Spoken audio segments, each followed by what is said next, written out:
Good morning and welcome everyone to the Money Control live stream. You're watching the opening bell and I'm your host Nickey Mirchandani. Well, Indian stock market set for a cautious start amidst mostly negative global handover. TCS Infosys good show may help eke out some gains for Indian equity markets.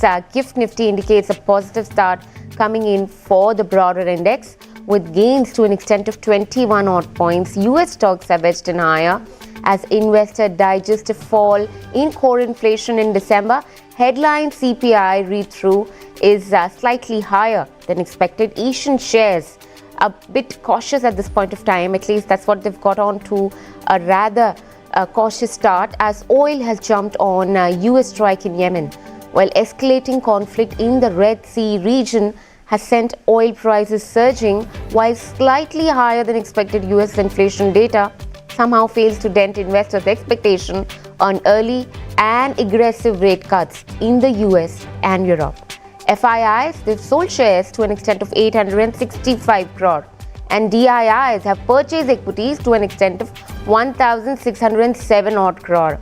Well, it's all the way IT today. It's a field day gonna be. It's a field day for IT index per se, both Infosys and TCS. They've pleasantly surprised the street. And IT stocks, Nifty IT could also, we'll see if it can hit that 52-week high level. Infosys and TCS numbers show that FY25 could be very strong. And if you join the dots, Reliance has joined in the party, led the bulls for the last 2 days. The only missing piece in the puzzle right now at this point of time is Bank Nifty.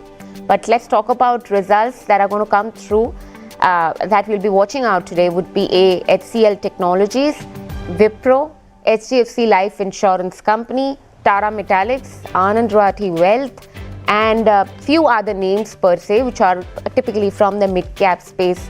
Apart from that, in terms of FNOQs, FIIs have been the net buyers to an extent of 74 crore in index futures.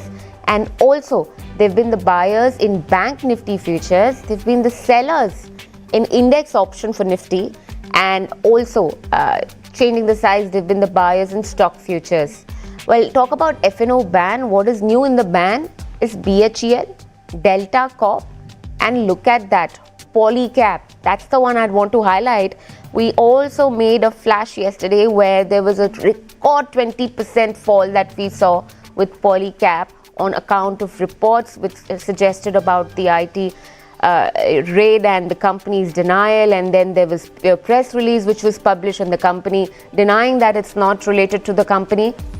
There is some damage done and right now it enters into that FNO ban. What still remains in the ban though, Escorts, India Cement, National Aluminium Company, SAIL, Bandhan Bank, Hindustan Copper, Indus Tower, PVR Inox and Z Limited. What comes out of the ban is this sugar stock, Balrampur Chini. Along with that, we're also looking at Chambal Fertilizers and IEX. In terms of option queues, Nifty PCR stands at 1.14 versus 1.06, a bit higher, a level above that one.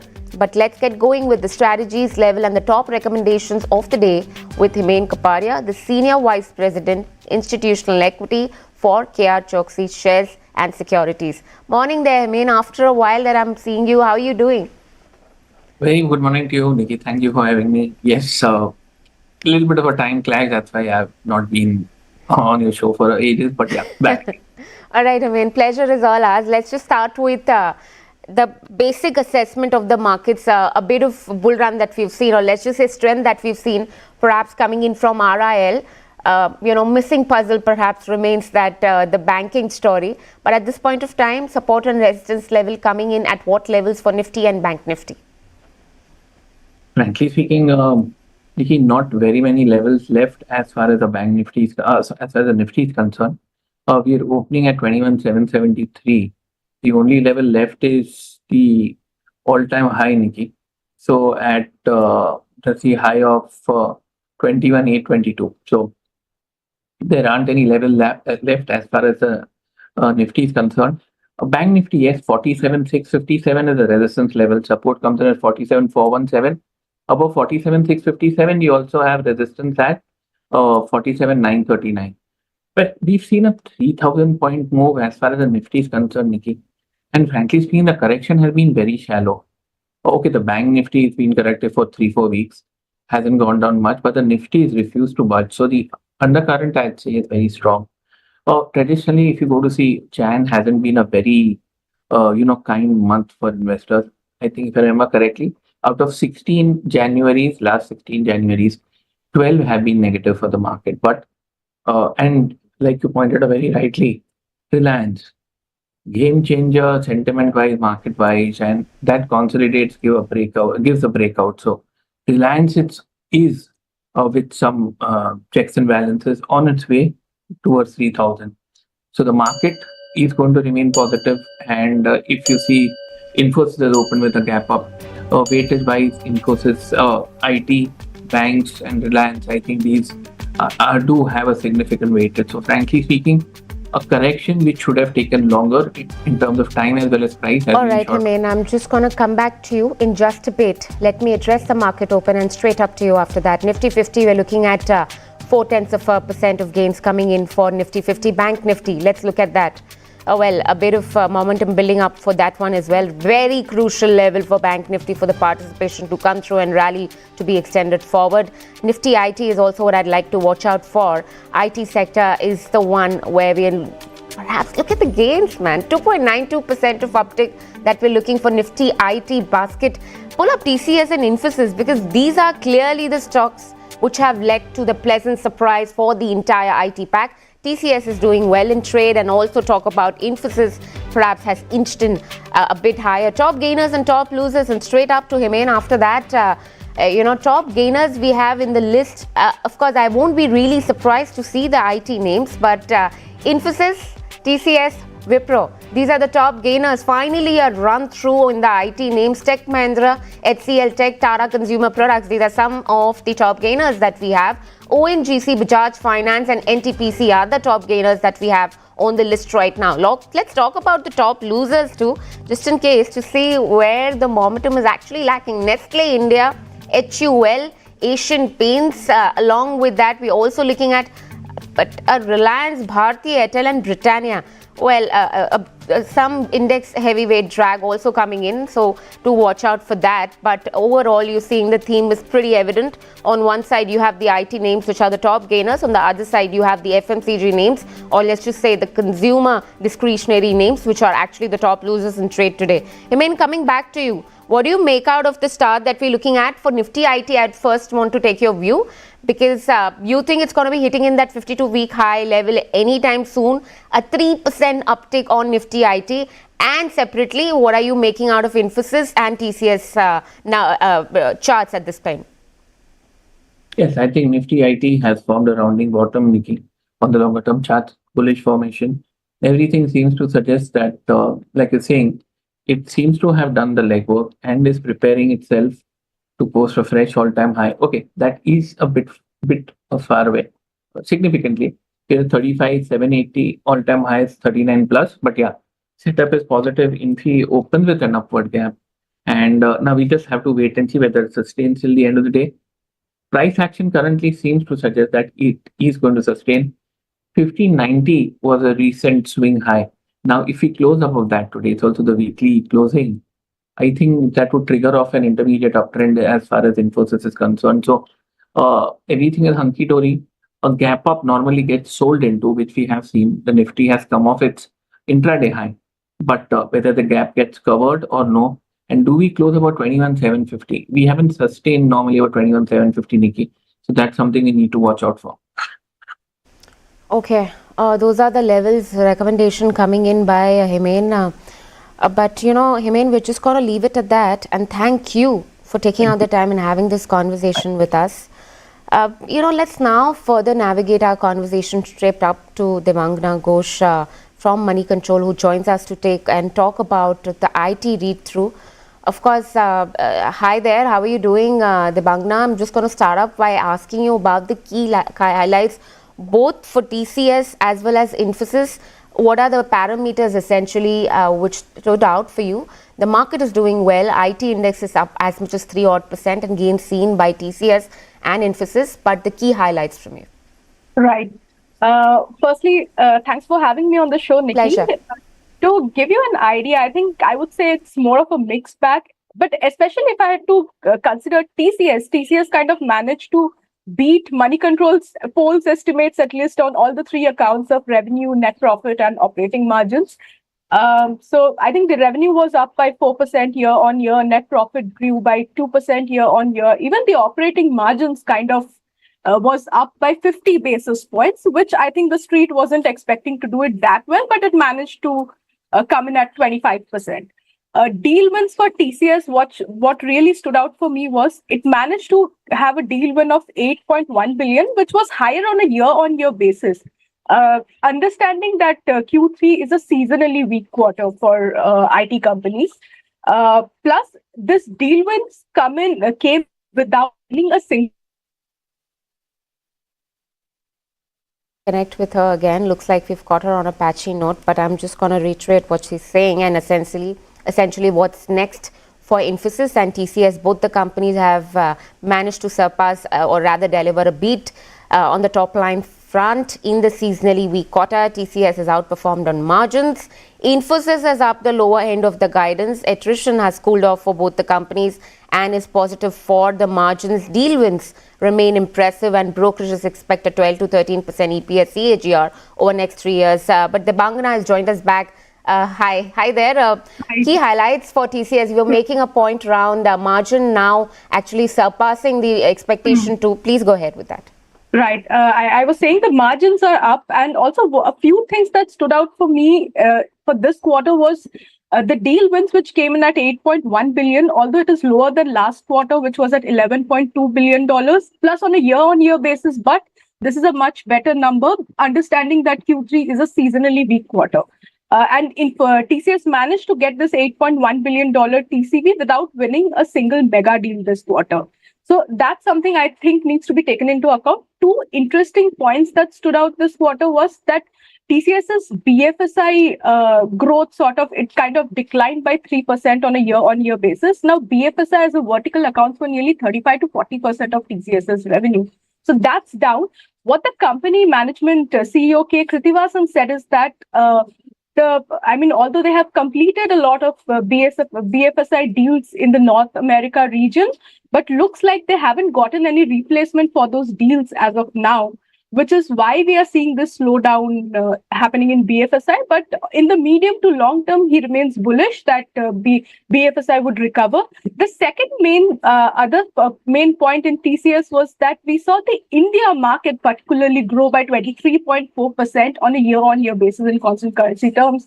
Well, looks like this was kind of driven by some third-party licensing deals coming in, plus the $1.8 billion BSNL deal went on floors recently, which has started generating revenue for the company. So that's about TCS. And TCS, in terms of hiring, TCS has already started to go back to campus and has started hiring freshers and is pretty much on track to achieve the target of onboarding 40,000 freshers in FY24. Now, here I think Infosys differs. Infosys has maintained that it will continue to skip campus hiring for another quarter, and Infosys will only go if it requires talent or as demand requires them to go by. So that's about Infosys. Infosys's large deals came in at $3.2 billion. Of which 70% of the deals were net new deals. So that I think is something interesting to note. Obviously, like you mentioned, the revenue guidance has been narrowed a bit by 50 basis points again on the upper end. It's now at 1.5 to 2% revenue growth for the full year. Infosys has also retained its guidance for the operating margins at 20 to 22%. The Bangna point well taken, but also, HCL and Infosys, HCL and Wipro would be reporting in their numbers. Not sure if you've had the chance to essentially look at the expectation.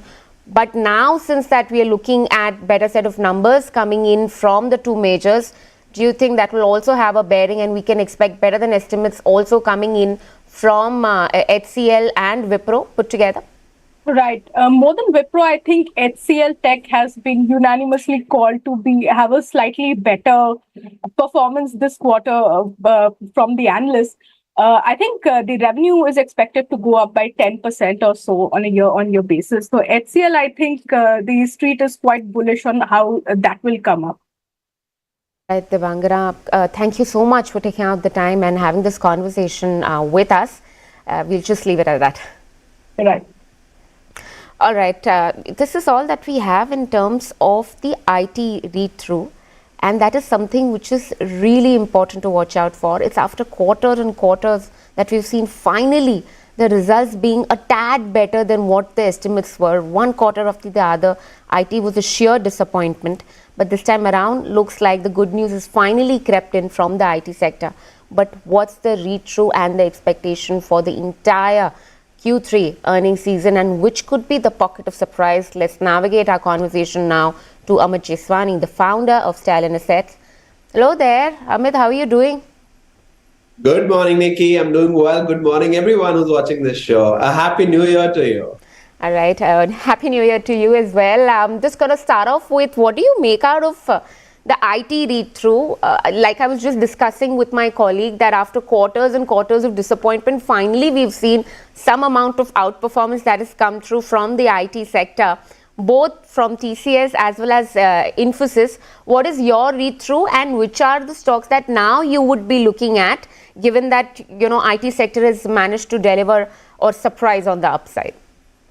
So, Nickey, for us, it's very important to back minimum 15% kind of growth rates. And we don't find that in the tech space right now. So we will stay away. We don't have any large allocation towards tech services as of today.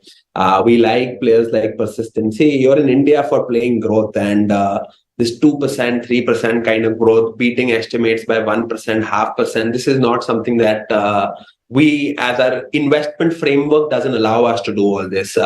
We want a secular 20-25% growth, and that we don't find in tech services, at least now. So we've stayed away from tech for some time now. But we like companies like Persistent, Coforge.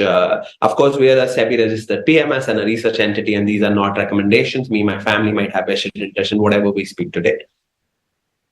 Disclosures there, well taken. One of the biggest bull market of our lives. Why do we look also in companies which are growing at less than 10-15%? We should not look only, because there are 5,000 companies which are listed, and we want only 25 players in our cricket team. Our portfolio like a cricket team, right? And we need 25 good players. We should not, like, this is not our cup of tea to look, unless it's extreme cheap. When you buy it with extreme cheap and very high neglect, that's the only time these kind of stocks with less than 10% growth make very high alphas for you. Or else money doesn't get made here. And now also Infosys or a TCS is about 40% valuation premium to pre-COVID levels. And the growth rate is broadly same or similar pre-COVID growth levels. So I don't find a reason, like, it's not part of our frameworks. Okay, that's almost dashing up a little bit of pleasant surprise that the sector otherwise did manage to witness today. But point well taken. Which are the areas of rather just say value buying that one can look at now, or valuations which are perhaps a little more cheaper? Look at large caps. They're also trading at a 5% premium as compared to the historical averages, despite the whole narrative that large caps are the ones that we need to perhaps now look to, probably lap up, because mid caps and small caps perhaps would see some amount of correction. But themes that you're looking for? See, Nickey, you want market leadership and 20% growth. That in large caps is there. If you see the entire large cap space, more than 1 lakh crore companies, there are about 59 companies, more than 1 lakh crore market cap as of today. And the ones who are growing at 15%, 20% plus would be Titan. Titan's already come with numbers, 23% growth. We might have vested interest. Then you have Varun Beverages, which is growing at 25%. REC at about 15%. So you have to ICICI Bank should do about 20% growth. Bajaj Finance has come out with 35% growth.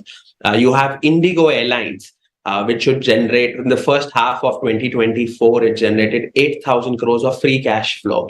And in the first half, in 6 months, it generated 8,000 crores of free cash flow. And today, market cap of Indigo is 110,000 crores.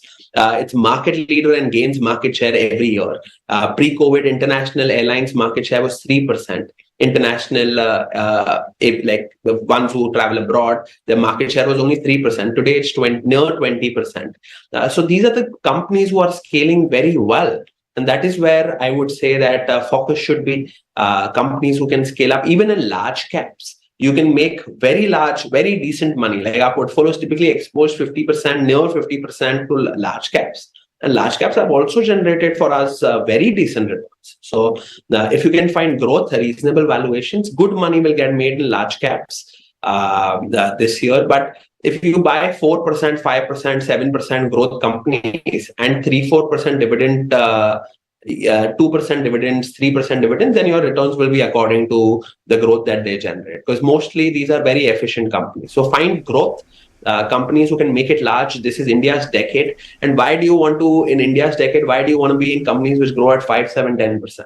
Be in high growth companies who are going to make it very, very, very large, and keep tracking. Till the time they're growing, be with them. When the growth stops, you come to know every 90 days, whenever the growth stops, you move ahead and find something better. It's like a cricket team, you have to replace. If one of your players is injured, you replace it with some other player, and the game keeps going on. Chasing the multi-bagger stock and the high growth stock, there's also a story which unfolds there. Polycab, it's a 10-bagger stock since its listing in April 2019, and we've seen the shares fall 21% in the biggest single day drop since listing. A bit of notices around, a bit of media reports doing some rounds, the company refuting the rumors. Looks like a corporate governance issue at the face of it, but is not really flagged as one. What are you reading into it, and how are you looking at companies like this? So we might have vested interest here, Nickey. That's the first disclaimer I would like to make. Me, my family, my clients, and we keep going up and down in all our stocks that we have in our portfolio. So we keep buying, selling, but I would say this issue looks like to be. See, there are instances where IT raids have happened. Like I remember we used to, I'll give you an example. Like in 2021, Ratnamani Metal, and that time crude prices were going up. That was the time inflation was going higher, crude prices were going higher, and we were looking at companies who do benefit from crude oil. And that time IT raid happened. The same thing happened, 400 crores of undisclosed revenue, etc. The stock has moved from 1,100 that day to about 3,500. I'm speaking about Ratnamani Metals and Tubes. It's all about earnings. As of today, the market cap of Polycab is about 58,000 crores. If this year they can do decent, 18th is the numbers for Polycab. We'll come to know what they've done this quarter. If this analysts were expecting about 1,800 crores of profits, so Polycab would be near 31, 32 times. If there is no large problems on the numbers, because the problem is not under-reporting revenues. The problem is not over-reporting revenues. The problem is under-reporting revenues. It's a different kind of problem that we are hearing about, that revenue should be 1,000 crores higher. So let's see what happens, and we may increase, decrease allocations based on earnings and based on what happens. It's a very high news-driven counter as of today. I don't like so many B2B in such high news-driven counters. But let's see, the things have gone out of proportion here. But we will see 30p. The markets for now has discovered that 31, 32p FY24 to be the base. And 2 years from today, no one remembers anything. Like I don't even remember who speaks about what rates happened last year. Not one person even remembers how many companies got rated last year. So things move on. If earnings are okay, you have KPMG as the auditor. I hope they've done a good job. And 18th is the numbers. Let's see on numbers. If numbers are good, we'll increase, decrease positions like normal. For life moves on for us. So there is nothing, nothing that impacts. Like the game change, the process that we follow doesn't change. Okay, so in your PMS, what % of shares are you, holding this polycab, and also what kind of earnings might just throw you off? Like you've said, that you're pretty quick with the rotation and the churn out. So what numbers are the numbers typically, or the growth figure that seems disappointing, and you will probably exit your position or perhaps accumulate more? Or what is that criteria that you're working with? You're asking me tough questions, Nickey, but it's about 2.8% of our portfolio.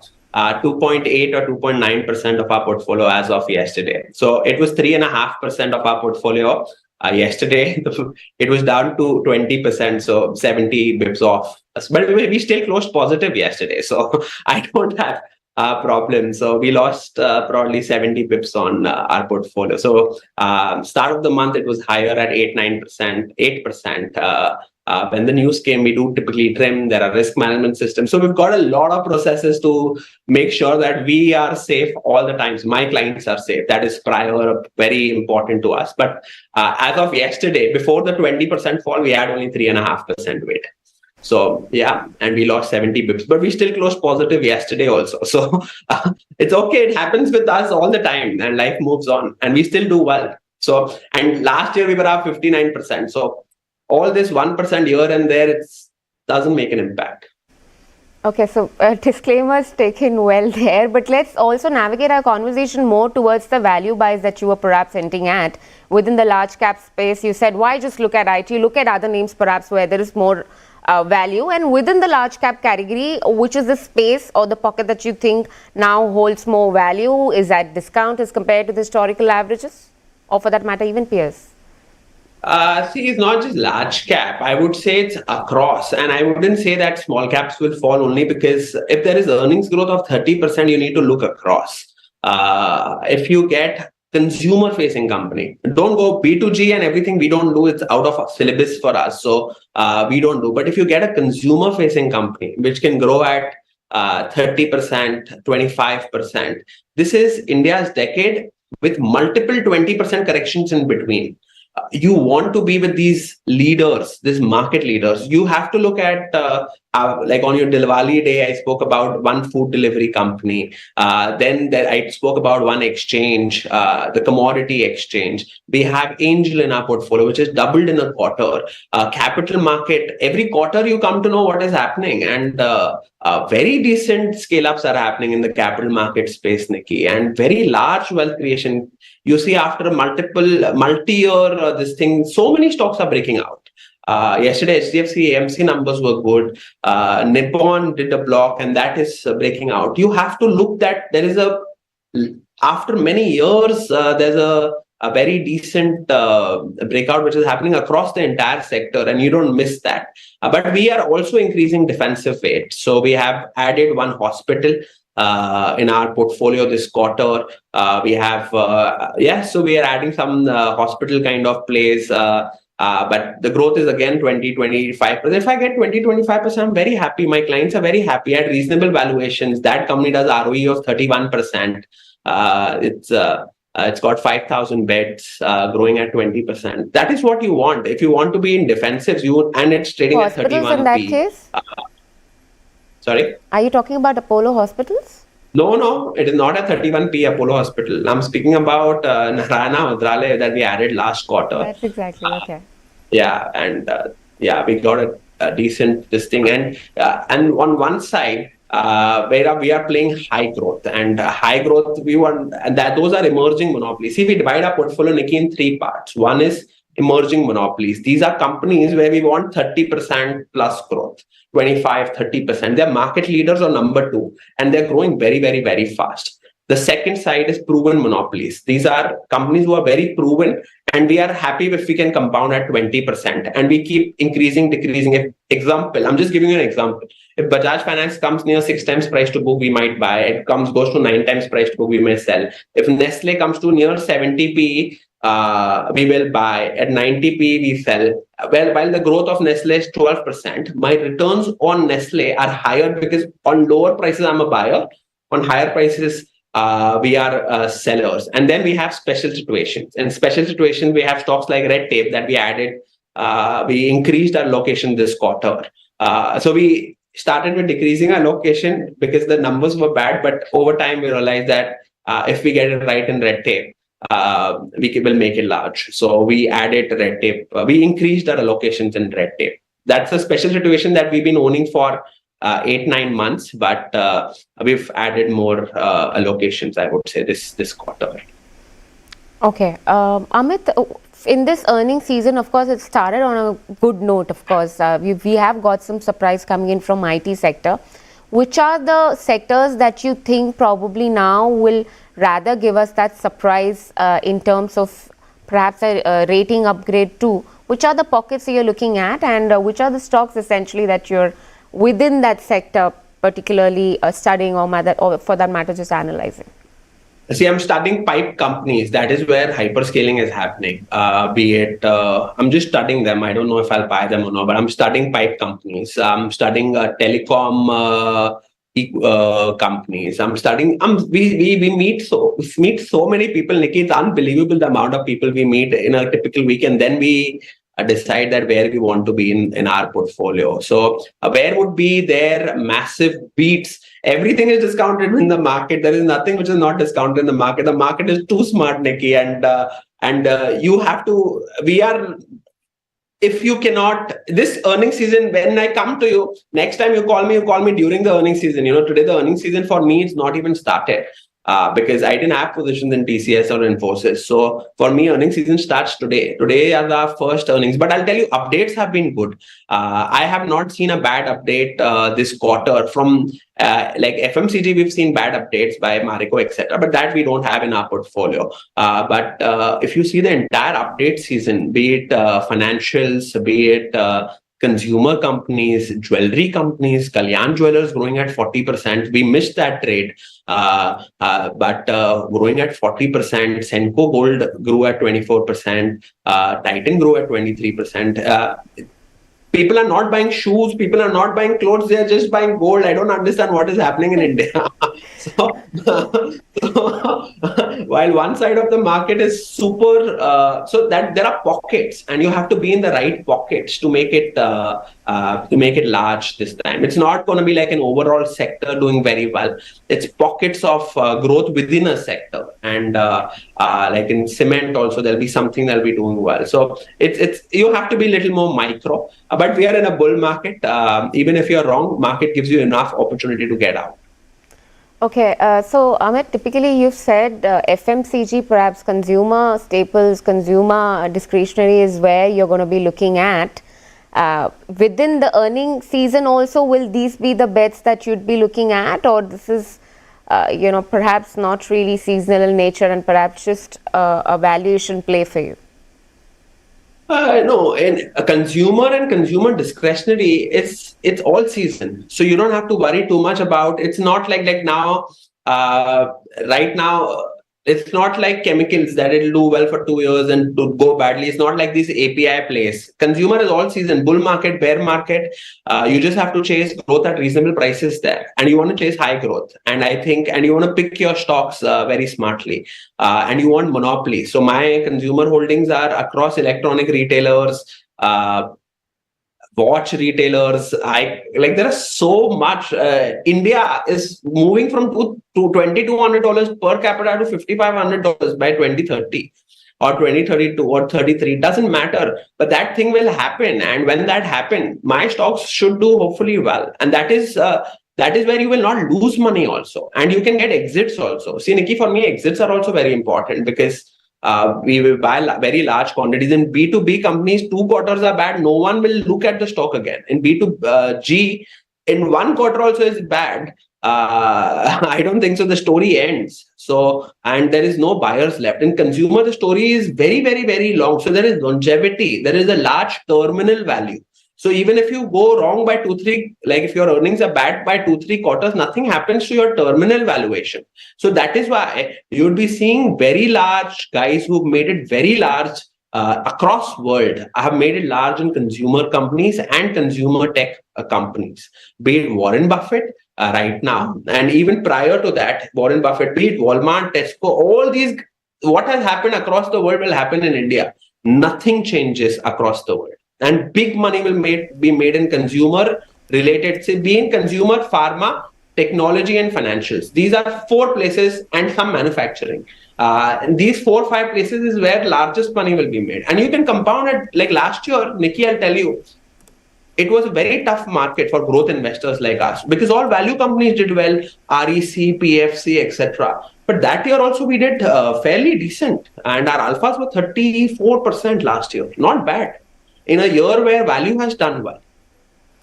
Okay, Amit, 2 questions there for you. A, what do you think could be the alpha generator for 2024? That is one.